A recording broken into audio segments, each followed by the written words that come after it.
Bueno, parece que sí. Después de varios intentos, como veis, los vídeos están ganando un poquito en edición cutre salchichera, pero bueno, he estado toqueteando con el programa este, con el OBS, y haciendo algunas pijadillas para que los vídeos queden un poco más youtuberos y menos cutres salchicheros. Así que vamos a grabar el cuarto programa de estos, no sé bien cómo decirlo, conversaciones manuales o lo que sea. Después de hablar o de hacer 3 vídeos con dibujantes, tuve un verdadero aluvión de comentarios, exactamente 2 comentarios, así, dos malamente, que, que me pedían que por qué no explicaba un poco cómo escribía yo los guiones o cómo empezaba a escribir un guión o una manera, una especie de metodología de guía o llámalo X para ver cómo se puede escribir un guión de cómic. Yo soy probablemente la persona menos indicada para ello porque yo soy bastante anárquico, soy autodidacta, soy un poco desastre. Entonces, no sé si exactamente lo que os voy a contar os va a servir para algo o probablemente es uno de estos vídeos que te pones para saber exactamente lo que no debes hacer cuando te pones a guionizar un cómic. Pero bueno, yo espero que por lo menos, como os digo, sirva para una guía de cosas que poner allí en rojo grande y decir esto no, porque esto es lo que hace Marquina, así que bueno, pues eso, que espero que os sirva.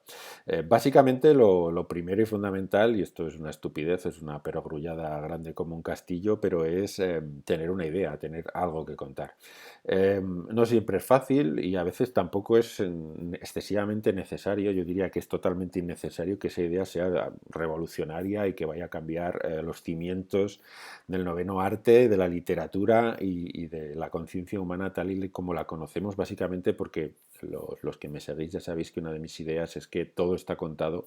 y realmente lo que necesitamos es encontrar una manera o una voz personal con la que contarlo que pues pueda ser diferente o interese a alguien. Entonces, llegar a esa idea a veces no es algo que nos tenga que volver absolutamente locos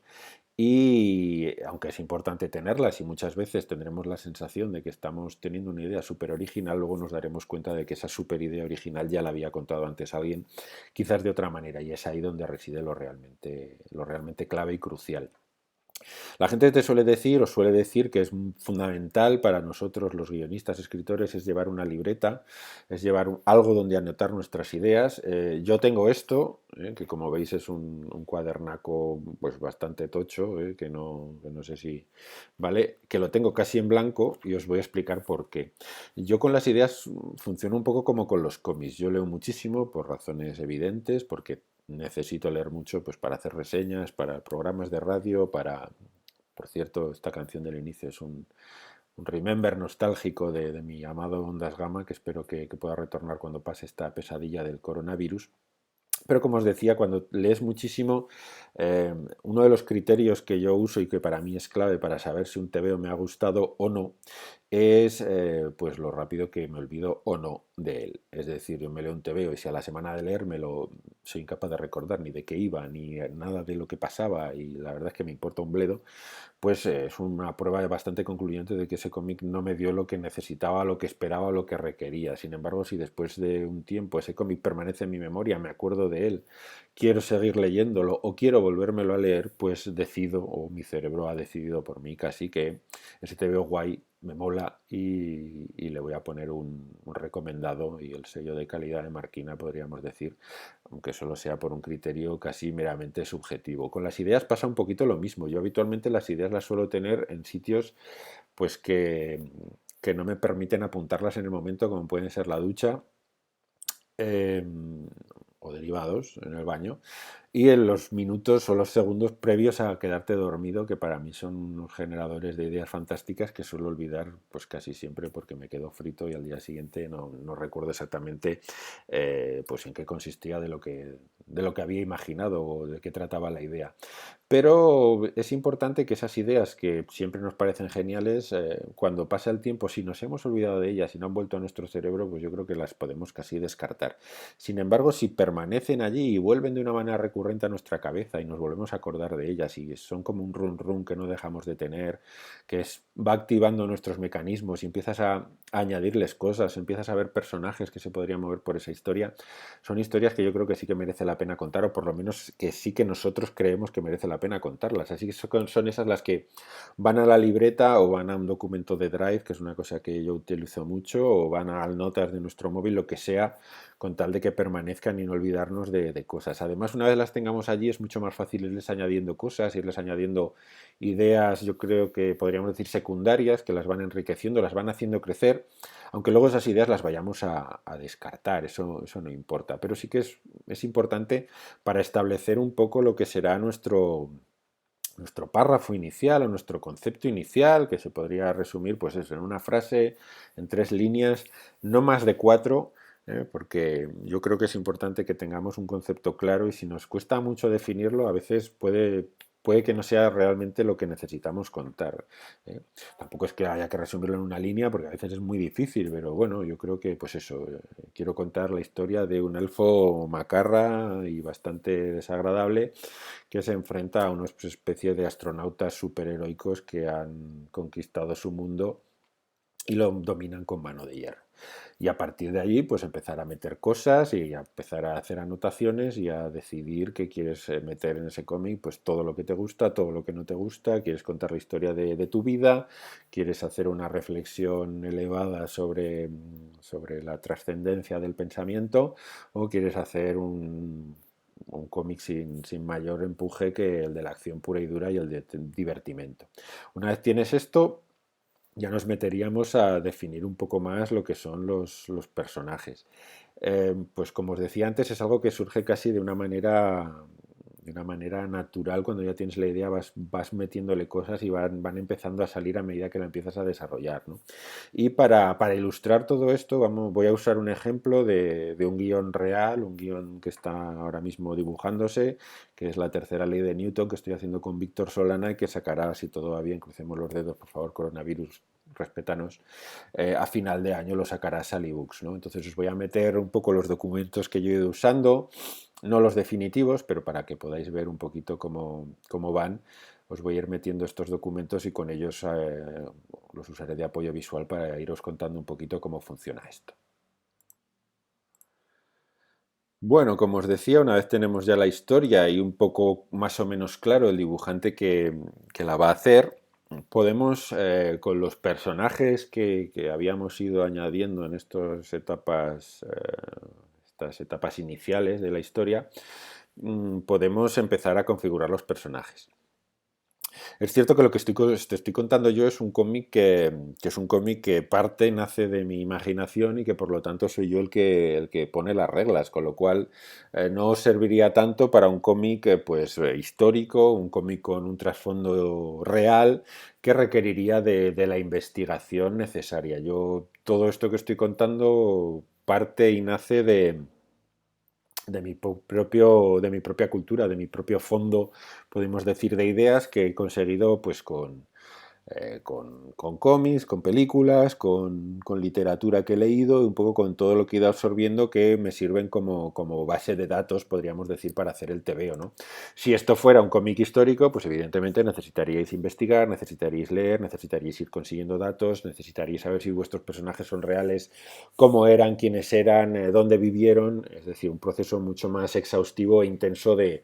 preparación antes de configurar todo esto. Pero bueno, si esta idea es una ficción que sale de vuestra cabeza en la que vosotros sois los dioses que lo dominan todo, pues es bastante más rápido llegar a este punto. Como os digo, en este caso yo establecí 4 personajes principales que básicamente van a ser en torno a los que gire todo, aunque luego puede haber algún tipo de personaje secundario, y lo que se hace es pues una definición física y psicológica un poco de cuál es su carácter. Como os digo, hay 4 personajes, que son Eneas, Pequeño, Belito y Cristal, y se hace una descripción que dependerá mucho del dibujante que habéis elegido si es más o menos intensiva. Quiero decir, hay dibujantes que son menos realistas o menos detallistas, que tienen otras virtudes como la narrativa, el ritmo, es decir, depende un poco de qué tipo de dibujante estéis colaborando o queráis ser o si sois dibujante y guionista, vosotros mismos no necesitaréis todo esto, pero bueno, si sois guionistas y estáis dibujando con alguien, tenéis que saber qué le podéis pedir a ese dibujante y de qué es capaz ese dibujante. Como digo, pues hay unas descripciones que está bien tener un poco como catálogo de los dramatis personae, que dirían los romanos, para poder recurrir a ello cuando hay alguna duda de aspecto o incluso de carácter. Cuando tienes eso, lo que haces es con esa idea básica, esas 4 frases que definen tu TVO, o 2 o 10 palabras, dependiendo de cómo lo hayas configurado, te lanzas a escribir una sinopsis. Para mí esta es una de las partes más desagradables y más cansinas y menos interesantes, básicamente porque tanto los personajes como la historia son algo que al final acaba estando vivo y vive casi de una manera independiente a ti mismo. Entonces una sinopsis que tú estableces al principio, a medida que escribes el guión real, el guión técnico podríamos decir, o el guión, hay cosas que empiezan a diverger, que se ramifican, que cambian, que mutan, que cosas que en la sinopsis parecían trascendentales a medida que avanzas no lo son tanto, y cosas que en la sinopsis sí que son fundamentales y que te tienes que volver absolutamente loco para encajarlas en el guión porque lo tienes que hacer quieras o no. Las sinopsis, como veis, no suelen ser muy largas, pues suele ser una página de Word, 2 a lo máximo, y es un poco el resumen de desarrollo, o sea, el inicio, el planteamiento, el nudo y el desenlace de vuestra historia. Aquí tenéis que contar todo lo que va a pasar, más o menos, el final incluido, no puede ser que, no sé cómo va a acabar. Yo creo que, aunque el centro, el nudo de todo puede ser algo que sea más difuso, sí que las imágenes claras del inicio y el final las tenéis que tener en la cabeza de una manera, pues eso, muy, muy definida. Una vez tenéis esto, que sería la sinopsis, que sería contar de una manera resumida todo lo que va a pasar en nuestro cómic, yo lo siguiente que hago es coger esta sinopsis, y yo creo que mucha gente, yo lo digo yo, que es algo que al principio no hacía, pero creo que luego no va mal, y es hacerte una escaleta que en mi caso, como veis, es súper simple, súper anárquica, súper cutre, salchichera, como todo mi proceso, creo, y es dividir lo que has dicho en escenas. Por ejemplo, yo aquí lo dividí la historia, las dividí en 15 escenas, 15 escenas que pasas a describir un poquito más detalladamente. Como veis, tampoco hay que volverse loco con la escaleta. Yo creo que esto os tiene que servir un poco de guía por dónde vais a ir, por dónde queréis ir y saber por dónde os podéis mover. Y una vez tienes las escenas definidas, para mí también es importante saber cuántas páginas van a ocupar cada una de las escenas, cuántas páginas reales del cómic va a ocupar esa escena. ¿Por qué? Pues básicamente porque si la editorial de cómic os ha dicho que ese cómic tiene que tener 100 páginas, 50 páginas, 200 páginas,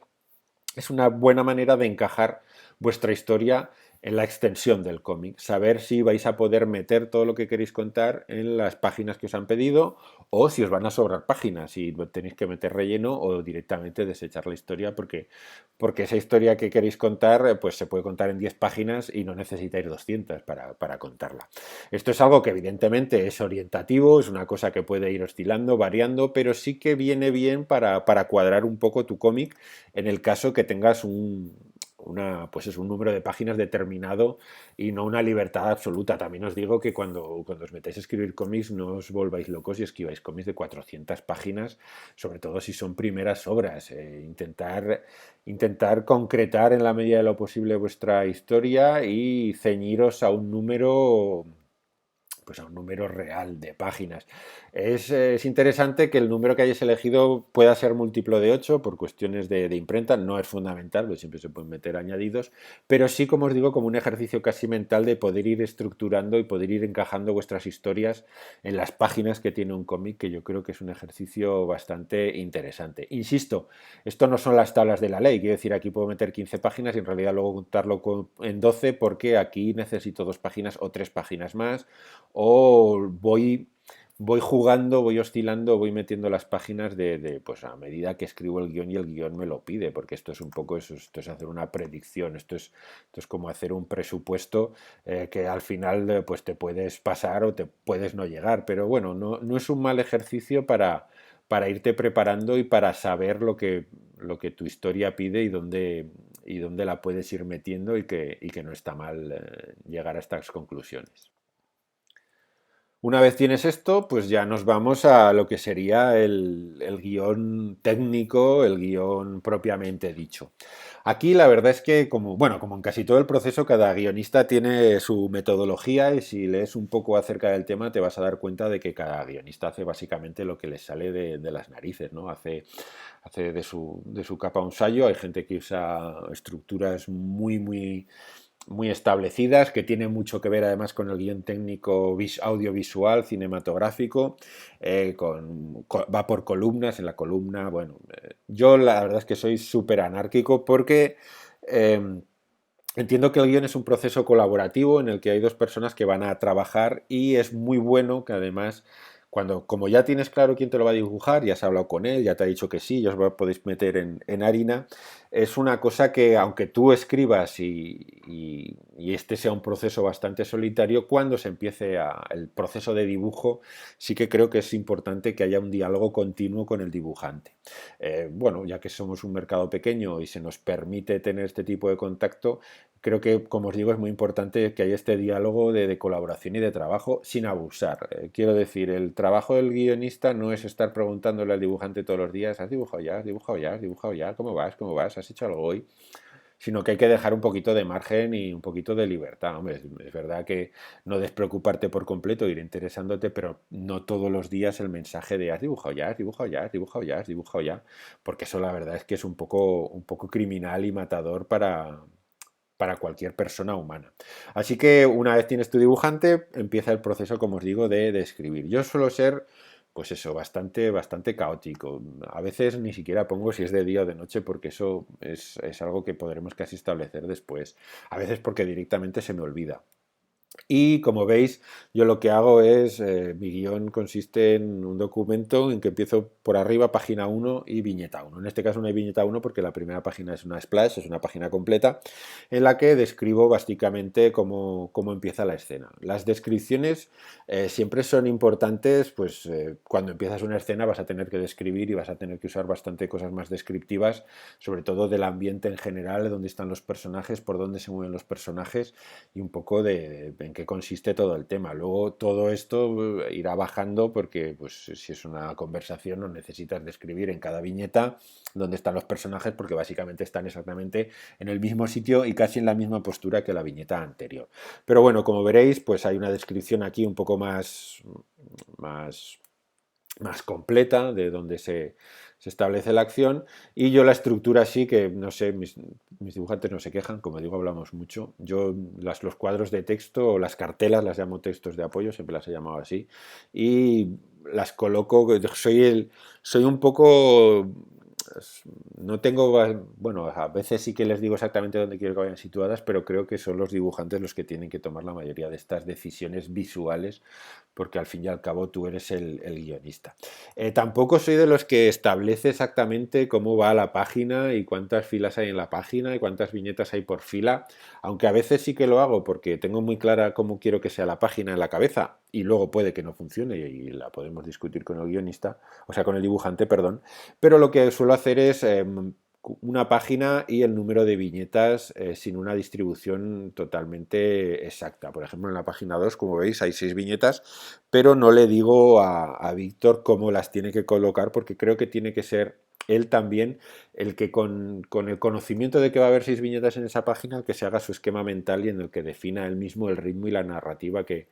tiene que llevar el TVO. Evidentemente yo cuando lo escribo sí que es cierto que tengo un ritmo y una narrativa en mi cabeza, pero para mí es el dibujante el que tiene que hacerlo porque él es el que va a controlar la cámara al fin y al cabo. El dibujante es un poco el director y el guionista es el guionista. A veces el guionista puede ayudar, aconsejar o codirigir, pero creo que es el dibujante el que tiene que llevar el peso narrativo, ¿vale? Como veis también, pues aquí sí que a veces indico si es un primer plano, si no es un primer plano, si abrimos el plano, si hacemos zoom, si es un plano americano, si es un primerísimo plano, si es pues un plano general, un picado, un contrapicado, todos estos vocabularios más propios del cine y que la verdad es que viene muy bien para colocar la cámara en una posición predeterminada que tú quieres y que tienes tú en la cabeza. Y también para darle estas indicaciones al dibujante. Como veis, a veces sí que digo que quiero viñetas pequeñas, que quiero viñetas más grandes, pero en el fondo son un poco como como consejos. Es una guía, unos raíles que el dibujante puede saltarse o puede modificar a su antojo, ¿vale? Aquí os he puesto las primeras 4 páginas de este TVO. Evidentemente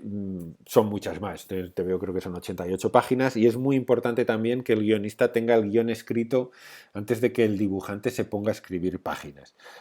¿Por qué? Bueno, pues porque hay muchas cosas que pueden cambiar. Puedes estar escribiendo, puedes llegar a la página 80 y darte cuenta que hay una cosa que de repente habías metido en la página tal o una escena que habías hecho que no te funciona, tienes que volver atrás, la tienes que cambiar, la tienes que modificar, tienes que meter más viñetas, menos, es decir, tienes que hacer que el dibujante pues se quede sin, tenga que redibujar básicamente, tenga que volver a hacerlo todo otra vez, lo cual sería bastante coñazo para él. Entonces yo creo que es importante tener todo el guión escrito por completo, tenerlo todo hecho y cuando ya lo tienes hecho, mandárselo al dibujante y empezar lo que es de verdad el proceso de dibujo. Mientras tú haces todo esto, el dibujante puede hacer labores de producción, podríamos llamar. Podría empezar a dibujar, a definir a los personajes, podría ir viendo las escenas más o menos en las que se va a desarrollar el TVO. Por ejemplo, en este pasa en Madrid, entonces, sabiendo un poco por dónde nos vamos a mover, pues Víctor puede buscar referencias visuales de los barrios, de los lugares, de los sitios reales que vamos a utilizar e ir haciendo pues sus bocetos y podríamos decir, su tramoya, este diseño de producción del ambiente, de la forma, de cómo van a ser los personajes. Una vez tenemos todo esto, pasaríamos pues al siguiente nivel, que sería el nivel del dibujo. Bueno, llegamos al dibujo. En la tercera ley de Newton hice una cosa que no había hecho exactamente con mis cómics anteriores y es que Víctor quiso hacer el story completo de todo el cómic, ¿vale? Por aquí, por ejemplo, veis página 2 de 88, aquí están las 88 que no vais a ver, evidentemente. En Abraxas y en Aquí Nunca Pasa Nada no funcionábamos así. En Abraxas y en Aquí Nunca Pasa Nada íbamos casi por página. Una vez teníamos todo el guión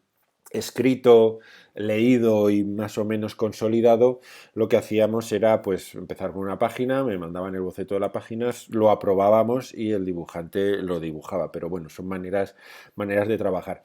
Fijaos que nunca había trabajado así, pero me ha gustado mucho tener el story completo del cómic porque te puedes hacer una idea bastante clara de lo que va a funcionar y lo que no. Y de cosas que a lo mejor puedes cambiar. Tampoco los stories, ninguno de los procesos en realidad son como las tablas de la ley y son lo que tiene que funcionar. Y bueno, como podéis ver, aquí tenemos la primera página, que es la splash con la que empezábamos. Y bueno, es todo muy sencillo, como veis, es mucho monigote, algo muy esquemático, algo que pues indique cómo más o menos va a ir el TVO o por lo menos un planteamiento inicial, ¿vale? Aquí tenéis las 4 primeras páginas que os enseñaba antes en el guión. Entonces, bueno, es una manera de tener claro cómo va a quedar el TVO, de tener claro si lo que el guionista había plasmado en palabras puede funcionar de una manera visual y sobre todo es como la estructura, el primer paso con el que el dibujante puede empezar ya a dibujar de una manera más seria. Como os digo, esto no es definitivo y más con Víctor, que le da a la narrativa, le da vueltas, pero sin parar. Es un tío que se preocupa muchísimo de que lo que está contando se esté contando bien. Y todo esto que habéis visto, pues ha cambiado, se va modificando. A veces no, a veces esta primera idea suele funcionar muy bien. Yo también le suelo decir que todos esos procesos que tenemos en la cabeza nos dicen muchas veces ya cómo van a ser las cosas y cómo van a funcionar. Y a veces darle vueltas y vueltas y vueltas a la misma idea es contraproducente y solo nos lleva a perder tiempo porque llegas a una solución que te das cuenta que la que mejor funcionaba era la inicial. Pero a veces sí que se hacen modificaciones que funcionan bastante bien. Y ya el siguiente paso, como os podéis imaginar, es empezar a dibujar. Os voy a enseñar 3 paginitas de este cómic para que veáis, si os fijáis lo que hemos visto ahora, cómo van encajando más o menos en lo que sí que habíamos planteado en el story, ¿no? Y aquí tenéis un proceso del guión a la página, es una página a lápiz, entre comillas, pero que ya es bastante definitiva, ya solo quedaría la tinta, los grises, porque va a ser un cómic en blanco y negro con una partecita sorpresa, que nos podemos contar y tendréis que leeroslo para conocerla. Vamos a ver las paginitas, y aquí ya poco más que explicar. Bueno, como podéis ver, pues aquí están las páginas 2 y 3. Nos hemos saltado la splash page, pero que siguen un poco bastante fielmente el planteamiento inicial que había hecho Víctor. La verdad es que al ser páginas de conversación, es una fiesta, entonces la narrativa es más fácil encajarla en modelos más normales. Hemos querido hacer además bastante hincapié en modelos pues que a mí me gustan mucho, que todo el mundo que me conocía lo sabe, que son el 3x3 y el 2x4, el 3x3 de Watchmen y el 2x4 de Balas Perdidas, que más o menos es la rejilla que utilizamos y que Víctor utiliza en estas dos páginas. Como os digo, aquí se ve bastante que ha respetado lo que es el story. Aquí tenéis la página número 5 para que veáis bueno, que también sigue un poco lo que estaba marcado en el story, evidentemente pues con más detalle y a falta aún de las tintas. Y este sería un poco el proceso, ¿no? El story, luego una vez empieza a dibujar, replantea otra vez la página, la vemos, la discutimos, la hablamos y una vez que la redefinimos o volvemos a decidirla en lo que sería pues este story, el story 2 podríamos decir que es, él ya se lanza a dibujarla y a terminarla, ¿eh? También lo que está haciendo es dibujarla toda a lápiz y cuando haya acabado el lápiz empezará con las tintas. Entonces, bueno, básicamente este es el proceso de guión. Me alegra ver que solo han sido 26 minutos porque no quería que esto fuera un súper coñazo. Espero que alguno de los consejos que he soltado aquí os resulten útiles y si tenéis cualquier duda o pregunta, pues las podéis dejar en este mismo propio vídeo de YouTube o en las redes sociales a través de las que me seguís, que por allí lo dejaré para que lo podáis disfrutar. Pues eso, espero que no haya sido muy coñazo, espero que os parezca interesante y volveremos esta vez creo que con un dibujante nuevamente. Gracias por estar allí.